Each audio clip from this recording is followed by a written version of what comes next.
आमतौर पर जब हम किसी अत्याधुनिक तकनीक या स्पेस साइंस की बात करते हैं तो दिमाग में ना तुरंत एक तस्वीर उभरती है।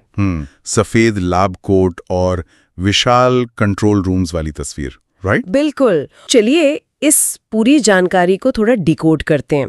अंतरिक्ष में जाने की बात करने से पहले ये समझना बहुत जरूरी है कि वहां पहुंचा कैसे जाता है और वहां रुकने के लिए कौन सी पार्किंग स्पेस होती है। हाँ, मेरा मतलब पृथ्वी की कक्षाओं यानी ऑर्बिट से है। अब इसरो, जिसकी स्थापना 1969 में हुई थी और जो सीधे प्रधानमंत्री को रिपोर्ट करता है, जब भी कोई रॉकेट लॉन्च करता है तो वो रॉकेट किसी न किसी कक्षा में जाकर सेट होता है। तो ये कक्षाओं का विज्ञान असल में क्या है? यहाँ जो सबसे दिलचस्प बात है वो ये कि अंतरिक्ष कोई खाली मैदान नहीं है जहां अपने सैटेलाइट को कहीं भी रोक दिया और वो रुक गया। अच्छा, तो फिर कैसे होता है ये? मुख्य रूप से 3 तरह की पार्किंग स्पेस या कक्षाएं होती हैं। सबसे पहली है LEO यानी लो अर्थ ऑर्बिट। ये पृथ्वी की सतह से लगभग 160 से 2000 किलोमीटर के ऊंचाई तक होती है। यहाँ मुख्य रूप से जासूसी करने वाले सैटेलाइट्स या जमीन की एकदम साफ तस्वीरें लेने वाले उपकरण रखे जाते हैं। और हाँ, जो इंटरनेट देने वाले सैटेलाइट होते हैं वो भी यहीं होते हैं। लेकिन एक सवाल है, अगर ये सैटेलाइट पृथ्वी के इतने करीब है तो पृथ्वी का गुरुत्वाकर्षण तो बहुत मजबूत होगा वहाँ? बिल्कुल होता है।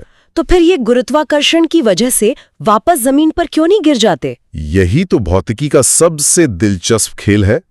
पृथ्वी के इतना करीब होने के कारण इन सैटेलाइट्स पर गुरुत्वाकर्षण का खिंचाव सच में बहुत ज्यादा होता है। अब इस खिंचाव से बचने और नीचे गिरने से बचने के लिए इन्हें एक अविश्वसनीय गति से आगे की तरफ भागना पड़ता है। मतलब एक तरह से गिरते हुए भागना। हाँ बिल्कुल। ये गति इतनी तेज होती है कि लो अर्थ ऑर्बिट में मौजूद कोई भी सैटेलाइट केवल 90 से 120 मिनट में पूरी पृथ्वी का एक चक्कर लगा लेता है। बाप रे, सिर्फ 90 मिनट में पूरी पृथ्वी का चक्कर? हाँ, ये नीचे गिरने और आगे बढ़ने की गति के बीच का एक बेहद नाजुक संतुलन है। अगर इनकी गति थोड़ी सी भी कम हुई तो सैटेलाइट वायुमंडल में गिरकर जल जाएगा। ओह, ये तो सच में हैरान करने वाला है।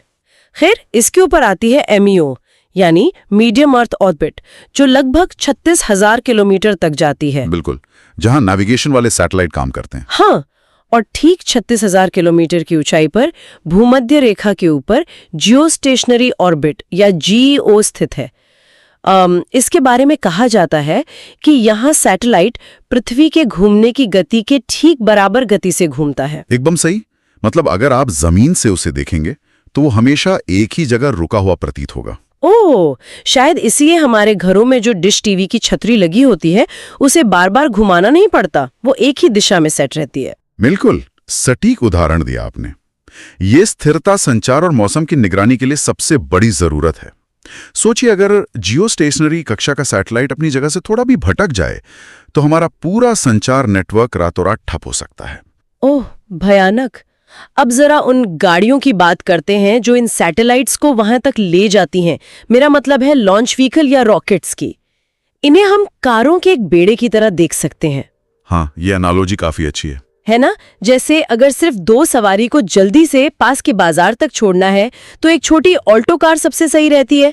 इसरो के पास इसके लिए SSLV है, यानी स्मॉल सैटेलाइट लॉन्च व्हीकल, जिसे प्यार से बेबी बॉय भी कहा जाता है। हाँ, और कमाल की बात यह है कि इसे केवल 72 घंटे में जोड़कर तैयार किया जा सकता है और ये 500 किलो तक का वजन ले जा सकता है। देखिए, व्यावसायिक अंतरिक्ष बाजार में ना सबसे कीमती चीज समय है।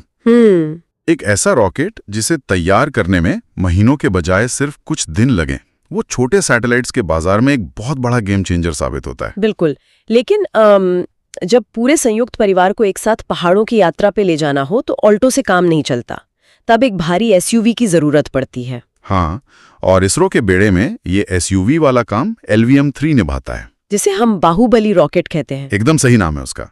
ये सबसे भारी रॉकेट है जो 8 टन तक का वजन उठा सकता है और इसी ने चंद्रयान जैसे भारी मिशनों को अंतरिक्ष में पहुंचाया है। और इन दोनों एक्सट्रीम्स के बीच में आता है PSLV, जो इसरो का सबसे भरोसेमंद वर्क हॉर्स है।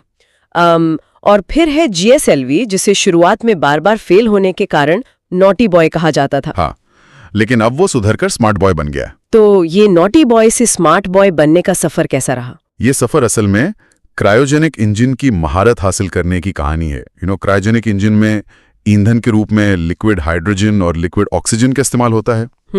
लिक्विड फॉर्म में। हाँ, और यहाँ सबसे बड़ी चुनौती यह है कि हाइड्रोजन को तरल रूप में रखने के लिए तापमान को -253 डिग्री सेल्सियस तक गिराना पड़ता है। -253? इतने कम तापमान पर तो चीजें जमकर पत्थर हो जाती होंगी। बिल्कुल, इतने कम तापमान पर साधारण धातुएं कांच की तरह भुरभुरी होकर टूट सकती हैं।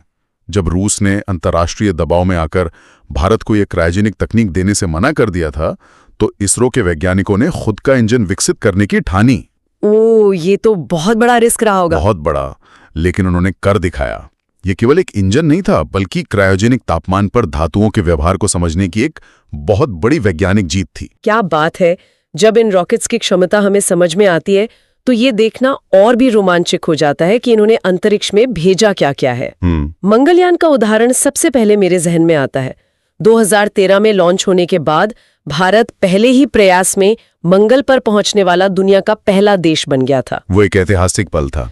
लेकिन जो आंकड़ा मुझे सबसे ज्यादा चौंकाता है वो है इसकी लागत। सिर्फ 450 करोड़ रुपए। हॉलीवुड की फिल्म ग्रेविटी का बजट भी इससे कहीं ज्यादा था। आखिर इतना सस्ता मिशन कैसे संभव हुआ? देखिए, मंगलयान की कम लागत के पीछे कोई जादू नहीं था, बल्कि ऑर्बिटल मैकेनिक्स की एक बहुत गहरी समझ थी। वो कैसे? भारी रॉकेट और बहुत सारा ईंधन इस्तेमाल करने की बजाय इसरो ने स्लिंगशॉट तकनीक, या जिसे ह्यूमन ट्रांसफर ऑर्बिट कहते हैं, उसका सहारा लिया। स्लिंगशॉट मतलब गुलेल की तरह? एकदम सही। सैटेलाइट को पहले पृथ्वी की कक्षा में घुमाकर उसकी गति बढ़ाई गई। पृथ्वी के गुरुत्वाकर्षण का इस्तेमाल एक गुलेल की तरह किया गया, और जब गति अपने चरम पर थी तब इंजन को थोड़ी देर के लिए फायर करके उसे मंगल की दिशा में फेंक दिया गया। ओहो, ये तो ब्रिलियंट है। हाँ, ये कम खर्च में अधिकतम वैज्ञानिक परिणाम हासिल करने का एक अद्भुत मॉडल है। और ये यात्रा चंद्रयान सीरीज के साथ और भी आगे बढ़ी। चंद्रयान 1 ने चांद पर पानी के कण खोजे, और जहां ये क्रैश हुआ उस जगह को जवाहर पॉइंट नाम दिया गया। चंद्रयान 2 की लैंडिंग के दौरान जो चुनौतियां आईं, उसके क्रैश साइट को तिरंगा पॉइंट कहा जाता है। लेकिन चंद्रयान 3 ने चांद के दक्षिणी ध्रुव पर सफल लैंडिंग करके इतिहास ही रच दिया। बिल्कुल, और उस ऐतिहासिक जगह का नाम शिव शक्ति पॉइंट रखा गया है। हाँ, अब अगर भविष्य की ओर देखें तो गगनयान मिशन के जरिए इंसानों को अंतरिक्ष में भेजने की तैयारी चल रही है। साथ ही स्पैडेक्स तकनीक का परीक्षण भी हुआ है, जहां अंतरिक्ष में 2 सैटेलाइट्स को आपस में सफलतापूर्वक जोड़ा गया। ये जो स्पैडेक्स की डॉकिंग तकनीक है ना, इसकी अहमियत को समझना बहुत जरूरी है। क्यों? इसमें इतना खास क्या है? सोचिए, अंतरिक्ष में 2 सैटेलाइट्स जो 28,000 किलोमीटर प्रति घंटे की रफ्तार से उड़ रहे हों, उन्हें आपस में जोड़ना है। OMG, इतनी स्पीड में? हाँ, ये बिल्कुल ऐसा है जैसे 2 उड़ती हुई गोलियों को बीच हवा में एक दूसरे से मिलाना। जब भारत 2035 तक अपना खुद का अंतरिक्ष स्टेशन बनाने का लक्ष्य रखता है, तो ये स्पष्ट है कि इतना बड़ा स्टेशन एक ही बार में एक रॉकेट से नहीं भेजा जा सकता। तो उसे टुकड़ों में भेजना होगा। बिल्कुल, उसे टुकड़ों में भेजना होगा, और इसी डॉकिंग तकनीक का इस्तेमाल करके अंतरिक्ष में उन हिस्सों को एक एक करके जोड़ना होगा। वाओ, अब यहाँ से एक चीज बहुत ज्यादा दिलचस्प हो जाती है। जब हम तकनीकी निर्भरता की बात करते हैं तो 1999 के कारगिल युद्ध की घटना एक बहुत बड़ा सबक नजर आती है। वो GPS वाली घटना। हाँ, उस समय भारतीय सेना को पहाड़ों की चोटियों पर छिपे दुश्मनों की सटीक लोकेशन चाहिए थी, लेकिन अमेरिका ने अपने GPS का डेटा देने से साफ इनकार कर दिया था। वो एक बहुत बड़ा झटका था। बिल्कुल, लेकिन उस एक इनकार का नतीजा ये हुआ कि भारत ने अपना खुद का नाविक नेविगेशन सिस्टम बना डाला। अगर हम इसे बड़े परिप्रेक्ष्य में देखें ना, तो कारगिल की वो घटना तकनीकी संप्रभुता के सिद्धांत को बहुत गहराई से स्थापित करती है। तकनीकी संप्रभुता मतलब खुद पर निर्भर होना? हाँ, कोई भी संप्रभु राष्ट्र अपनी राष्ट्रीय सुरक्षा और सामरिक फैसलों के लिए किसी दूसरे देश के बुनियादी ढांचे पर निर्भर नहीं रह सकता। सही बात है। जब अंतर्राष्ट्रीय दबाव या संकट का समय आता है, तो कोई भी विदेशी सिस्टम अपना हाथ पीछे खींच सकता है। तो नाविक का निर्माण सिर्फ एक तकनीक का विकास नहीं था, बल्कि यह सुनिश्चित करना था कि भारतीय सेना के पास अपनी खुद की आंखें हों, जो कभी भी किसी भी परिस्थिति में बंद ना हों। ये आत्मनिर्भरता की एक बेहतरीन मिसाल है।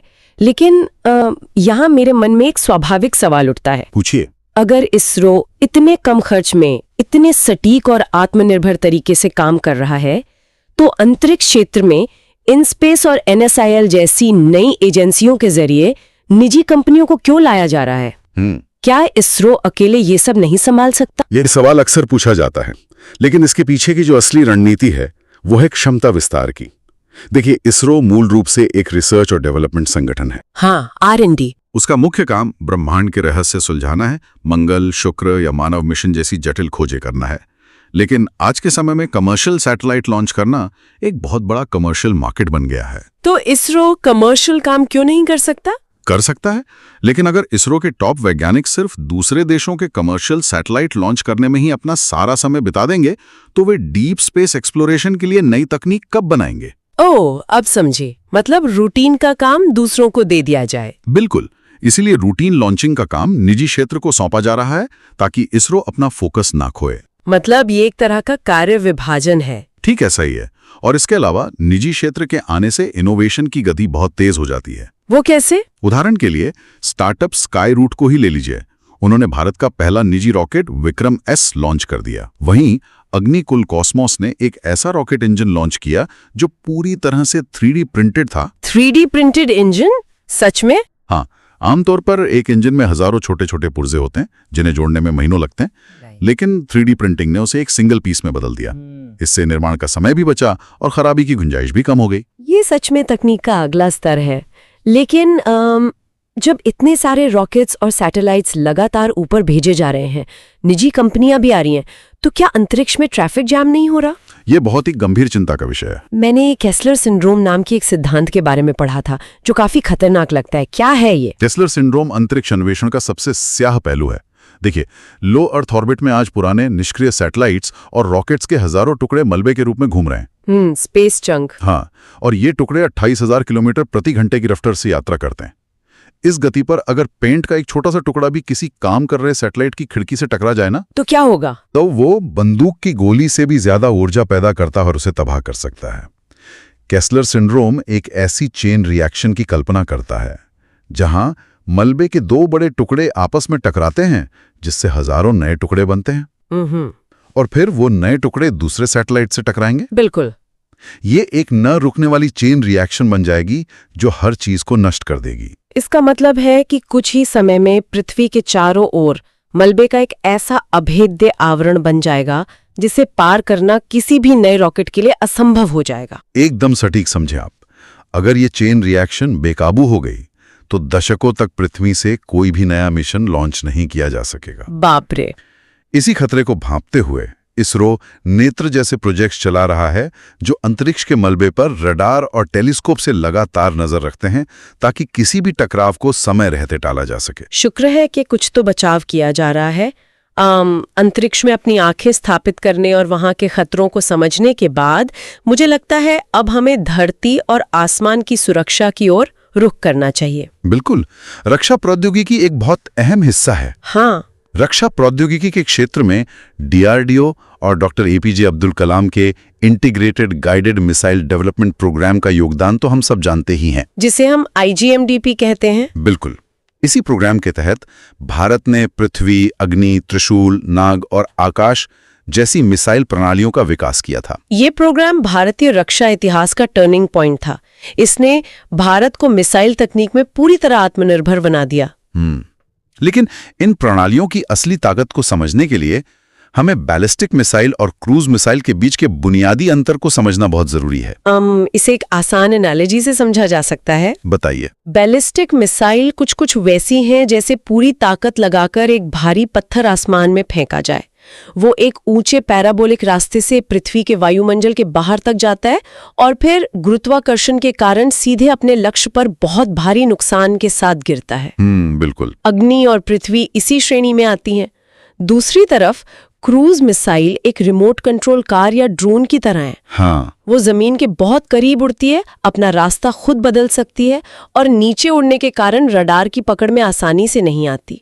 और ब्रह्मोस इसका एक बेहतरीन उदाहरण है। आपकी ये तुलना इन दोनों हथियारों के रणनीतिक इस्तेमाल को बिल्कुल साफ कर देती है। Thank you. देखिए, बैलिस्टिक मिसाइलें महाद्वीपों के पार परमाणु बम जैसे भारी हथियार ले जाने के लिए होती हैं। इन्हें रोकना लगभग नामुमकिन होता है क्योंकि वे अंतरिक्ष से बहुत तेज गति से नीचे आती हैं। और क्रूज मिसाइल्स? वहीं ब्रह्मोस जैसी क्रूज मिसाइल अपनी अचूक सटीकता और गति के लिए जानी जाती है। ब्रह्मोस ध्वनि की गति से लगभग 3 गुना तेज उड़ती है, मतलब 2.8 मैक की स्पीड। बाप रे, इतनी तेज! हाँ, जब तक दुश्मन के रडार को इस मिसाइल के आने का पता चलता है, तब तक वो अपने लक्ष्य को नष्ट कर चुकी होती है। अमेजिंग। लेकिन इन सब प्रणालियों में जो हथियार सबसे ज्यादा ध्यान खींचता है वो है अग्नि 5। हाँ, हमारी सबसे घातक मिसाइल। ये एक इंटरकॉन्टिनेंटल बैलिस्टिक मिसाइल है जो 5000 किलोमीटर से ज्यादा दूरी तक मार कर सकती है। अभी हाल ही में मिशन दिव्यास्त्र के तहत इसमें MIRV तकनीक का सफल परीक्षण किया गया है। तो ये MIRV तकनीक असल में काम कैसे करती है? MIRV का मतलब है multiple independently targetable re entry vehicle. भारी भरकम नाम है। नाम से ही पता चलता है, ये मिसाइल तकनीक का बिल्कुल शिखर है।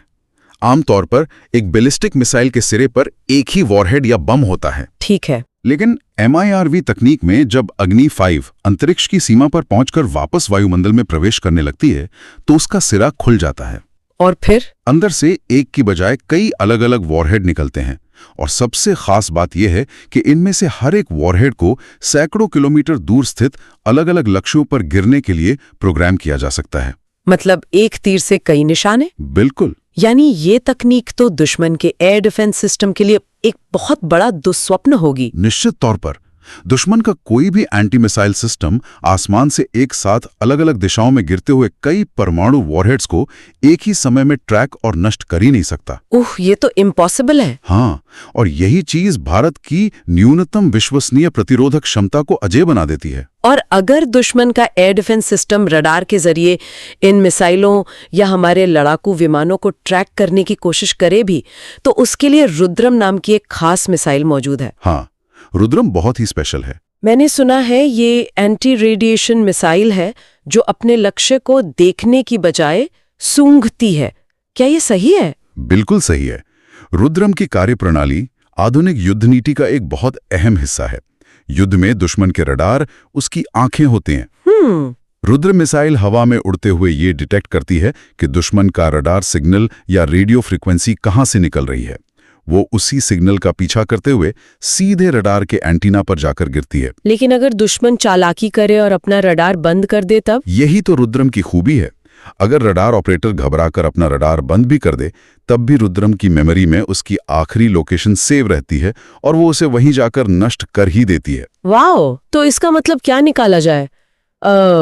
हवा और आसमान की इस पूरी सुरक्षा व्यवस्था में लड़ाकू विमानों की भूमिका भी उतनी ही बड़ी है। बिल्कुल। वायुसेना के पास तेजस जैसा 4.5 जनरेशन का हल्का लड़ाकू विमान है।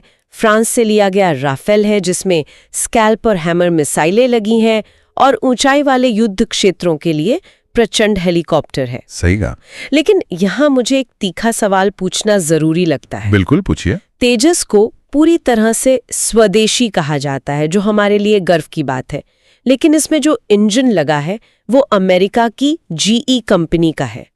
अगर किसी लड़ाकू विमान का दिल यानी उसका इंजन ही हमारा अपना नहीं है, तो क्या इस स्वदेशीकरण को पूर्ण आत्मनिर्भरता माना जा सकता है? देखिए, ये एक बहुत ही महत्वपूर्ण सवाल है, और सच कहूं तो ये रक्षा उत्पादन की सबसे बड़ी और कड़वी सच्चाई को सामने लाता है। वो कैसे? पूर्ण आत्मनिर्भरता हासिल करना रातों रात संभव नहीं होता, खासकर जब बात एविएशन इंजन की हो। जेट इंजन बनाना मानव इतिहास की सबसे जटिल इंजीनियरिंग चुनौतियों में से एक है। लेकिन क्यों? जब हम अंतरिक्ष तक जाने वाले क्रायोजेनिक रॉकेट इंजन बना सकते हैं, बैलिस्टिक मिसाइलों के इंजन बना सकते हैं, तो एक फाइटर जेट का इंजन बनाना इतना मुश्किल क्यों है? क्योंकि दोनों इंजनों की कार्यप्रणाली में जमीन आसमान का फर्क है। हाँ। एक रॉकेट या मिसाइल का इंजन केवल कुछ मिनटों के लिए जलता है, अंतरिक्ष में पहुंचता है या लक्ष्य से टकराकर नष्ट हो जाता है। One time use. बिल्कुल। लेकिन एक फाइटर जेट के इंजन को हजारों घंटों तक बिना किसी खराबी के काम करना होता है। उसे अत्यधिक तापमान, हवा में अचानक मुड़ने पर पैदा होने वाले भयंकर गुरुत्वाकर्षण बल, जिसे हम जी फोर्स कहते हैं, और बदलती ऊंचाइयों का लगातार सामना करना पड़ता है। ये तो बहुत एक्सट्रीम कंडीशंस है। और सुनिए, जेट इंजन के टरबाइन ब्लेड्स जिस तापमान पर घूमते हैं ना, वह धातु के पिघलने के तापमान से भी ज्यादा होता है। क्या बात कर रहे हैं? फिर वो पिघलते क्यों नहीं? लेथ इंजीनियरिंग है। इस स्तर की धातु कर्मा यानी मेटलर्जी और डिजाइन में महारत हासिल करना दशकों का काम है। दुनिया के केवल 4 या 5 देशों के पास ही फाइटर जेट इंजन बनाने की विश्वसनीय तकनीक है। ओह, अब मुझे समझ में आ रहा है। भारत ने तेजस का एयरफ्रेम, उसके जटिल इलेक्ट्रॉनिक सिस्टम और उड़ान नियंत्रण प्रणाली खुद बनाई है। जब तक हमारा स्वदेशी कावेरी इंजन पूरी तरह से तैयार नहीं हो जाता, तब तक अमेरिकी इंजन का इस्तेमाल एक रणनीतिक समझौता है, ताकि हमारी वायुसेना की ताकत कम ना हो। ये स्पष्टीकरण सच में बहुत सी भ्रांतियों को दूर कर देता है। तकनीकी विकास एक निरंतर चलने वाली प्रक्रिया है और इसी प्रक्रिया को हम समंदर में भी देखते हैं। बिल्कुल, नौसेना की ताकत भी बहुत तेजी से बढ़ रही है। हाँ, नौसेना के पास INS विक्रमादित्य और पूरी तरह स्वदेशी INS विक्रांत जैसे विशाल विमान वाहक पोत हैं। ये समंदर में तैरते हुए किसी सैन्य अड्डे की तरह हैं। और सतह के नीचे भी हमारी ताकत कम नहीं है। प्रोजेक्ट 75I के तहत अत्याधुनिक कलवरी क्लास की डीजल इलेक्ट्रिक पनडुब्बियां तैनात हैं। लेकिन जब बात सामरिक शक्ति की होती है, तो मैंने सुना है कि सबसे बड़ा ब्रह्मास्त्र नौसेना की परमाणु संचालित पनडुब्बियां होती हैं। बिल्कुल, जैसे हमारी INS अरिहंत और नई शामिल हुई INS अरिघात। तो साधारण डीजल पनडुब्बियों के मुकाबले इनका महत्व इतना ज्यादा क्यों माना जाता है? देखिए, डीजल इलेक्ट्रिक पनडुब्बियों की एक सीमा होती है। उन्हें अपनी बैटरियां चार्ज करने के लिए और हवा लेने के वास्ते बार-बार समंदर की सतह पर आना पड़ता है। अच्छा, और सतह पर आने से वो दुश्मन के रडार में आ सकती हैं? बिल्कुल, जिससे उनके पकड़े जाने का खतरा हमेशा बना रहता है। लेकिन परमाणु रिएक्टर से चलने वाली पनडुब्बियां महीनों तक समंदर की गहरी और अंधी खाइयों में बिना सतह पर आए छिपी रह सकती हैं। वाह, महीनों तक?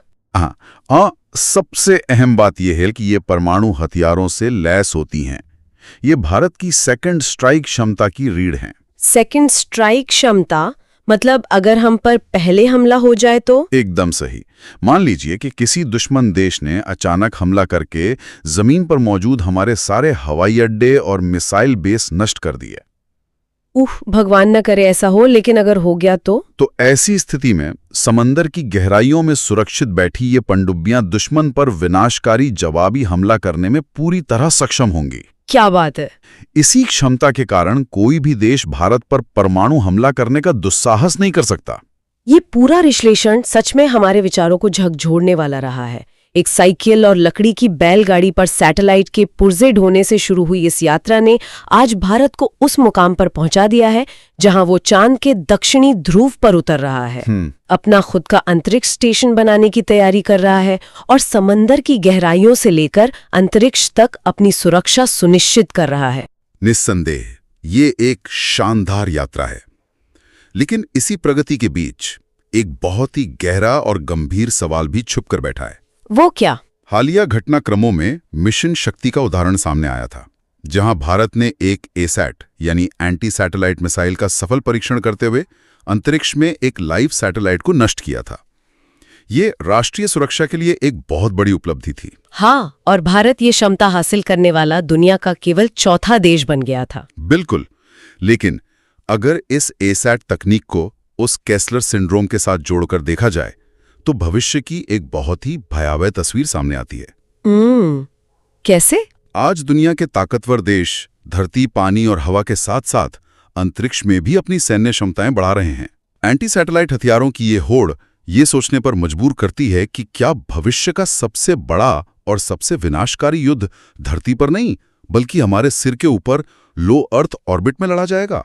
हे भगवान, ये तो पूरी मानवता के लिए एक बहुत बड़ा संकट हो सकता है। और सोचिए, अगर ऐसा कोई युद्ध हुआ जिसमें कई सैटेलाइट्स एक साथ नष्ट किए गए तो अंतरिक्ष में मलबे का जो भयानक बवंडर पैदा होगा वो केस्लर सिंड्रोम को तुरंत ट्रिगर कर देगा। क्या इंसानों का अंतरिक्ष में जाने का रास्ता हमेशा के लिए बंद हो जाएगा? क्या तकनीक को सुरक्षित रखने की हमारी ये जद्दोजहद हमें अपनी ही पृथ्वी की सीमाओं के भीतर हमेशा के लिए कैद कर देगी? ये एक ऐसा विचार है जो सच में रोंगटे खड़े कर देता है। सुरक्षा और विनाश के बीच की रेखा कितनी महीन हो सकती है, ये इसका सबसे बड़ा उदाहरण है। क्या आसमान की ऊंचाइयों को छूने की हमारी ये दौड़ अंततः उसी आसमान को हमारे लिए हमेशा के लिए बंद कर देगी? मुझे लगता है ये एक ऐसा सवाल है जो इस डीप डाइव के समाप्त होने के बाद भी हमारे श्रोताओं के मन में देर तक गूंजता रहे।